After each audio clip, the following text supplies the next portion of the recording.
Hola queridos amigos, soy el doctor Maximiliano Moreno Hidalgo, un médico que ha trabajado en los Andes, en la costa del Pacífico de Ecuador y en la Amazonía. Precisamente hoy hablaremos acerca de lo que ha sido la salud y vida en la Amazonía ecuatoriana desde el año 1991 hasta la fecha. Señalamos a la fecha de 1991 como una fecha trascendental en la historia de Ecuador, porque por primera vez las comunidades indígenas de la Amazonía pasan a integrar, a ser parte de las protestas indígenas, y en 1990, gracias a la participación de las comunidades indígenas amazónicas, se consigue una gran reforma que permite a los indígenas, especialmente de la Amazonía y de la costa, tener territorios.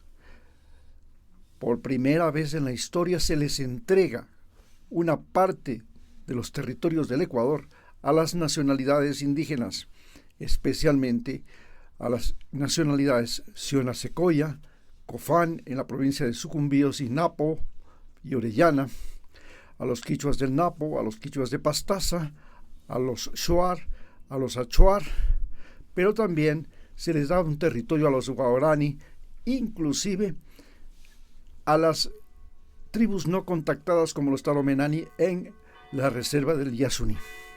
En la costa se logra entregar territorios a los Awá, que son parte de Colombia y de Ecuador, pero su mayor territorio está en Colombia, pero no es entregado por el Estado no les ha dado esa posesión. En cambio, en Ecuador sí, ellos tienen en la provincia del Carchi, e Imbabura, un territorio donde está asentada la nacionalidad en lo que es la reserva de las golondrinas y la margen norte del río Mira. También están los de Pera, otra nacionalidad que se encuentra en la provincia de Esmeraldas, y finalmente los Áchilas.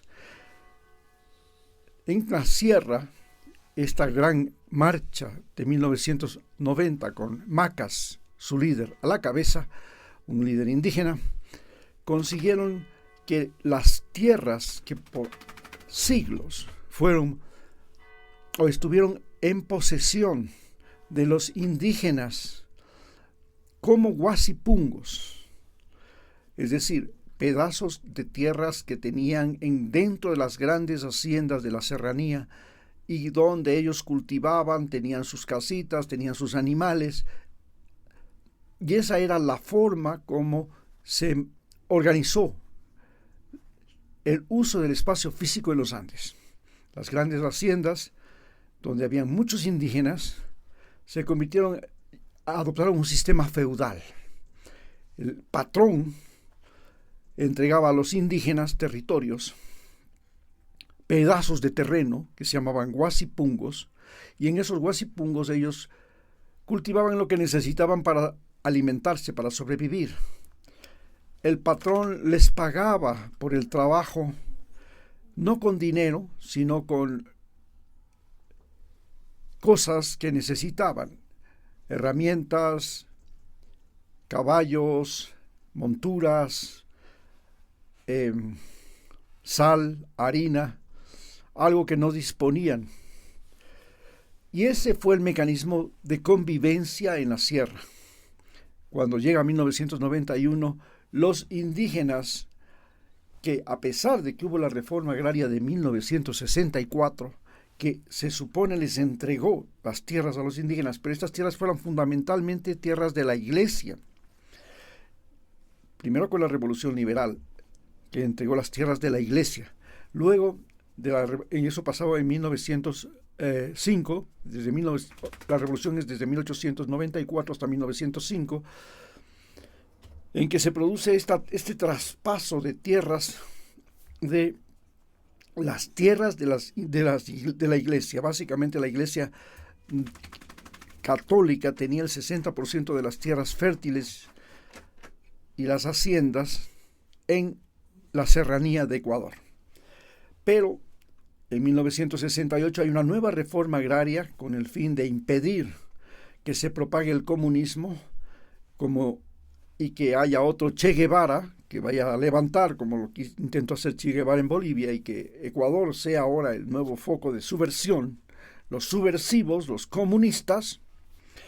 Entonces, para evitar eso, se trajo al Cuerpo de Paz, se trajo a las misiones evangélicas y se hizo una reforma agraria con una junta militar.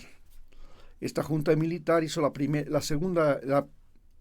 reforma agraria, y en esa reforma agraria básicamente lo que se hizo es distribuir las grandes haciendas de la sierra. No se tocó las plantaciones de la costa, ni se hizo nada con el territorio amazónico. Pero en 1974 se hace una nueva reforma agraria. Y esta nueva reforma agraria, que llega cuando el Ecuador se convierte en país petrolero y la Amazonía se convierte en una fuente de riqueza, esto genera una gran migración hacia la Amazonía. Y esta migración es favorecida por el gobierno militar de Rodríguez Lara, que en ese momento es el que puede manejar por primera vez los recursos petroleros, que le dieron 5 veces más presupuesto al Estado. Entonces se organiza una segunda migración de indígenas y mestizos desde la sierra hacia la Amazonía. Se les entregaba, como cuando Estados Unidos hizo la conquista del oeste, 50 hectáreas, y esta reforma agraria inclusive estuvo acompañada por el Cuerpo de Paz. Misioneros y voluntarios norteamericanos llegaban a las comunidades que se formaban, y ahí ellos ayudaban a los campesinos a organizar la ocupación y la producción en ese espacio físico. Así nacieron pueblos como Pablo VI, donde trabajamos, San José de Morona, donde trabajamos, San Juan Bosco, Huamboya y otros pueblos más.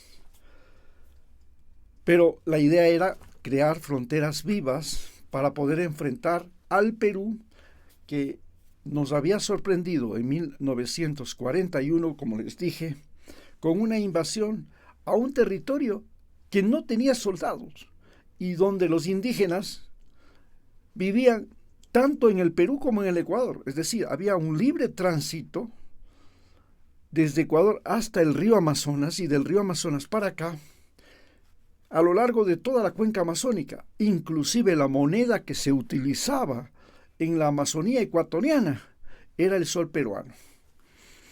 Pero en 1991 sucede este levantamiento de los indígenas, logran conseguir territorios, los sionas, secoyas, como les vuelvo a repetir, y lo más importante es que en ese mismo año llega a Ecuador una peste, el cólera, que llega desde el Perú, y está en el gobierno Rodrigo Borja.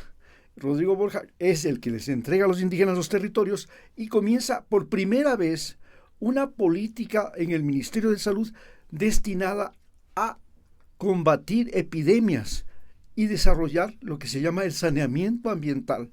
Comienza a dar agua potable a los pueblos, que fue la mayor contribución genial, porque el agua se había convertido en el principal problema de salud del país. Así que comenzó a dar agua potable a todos los pueblos y ciudades, parroquias, cantones, y gracias a eso se produjo la primera revolución sanitaria en Ecuador. Muchas gracias.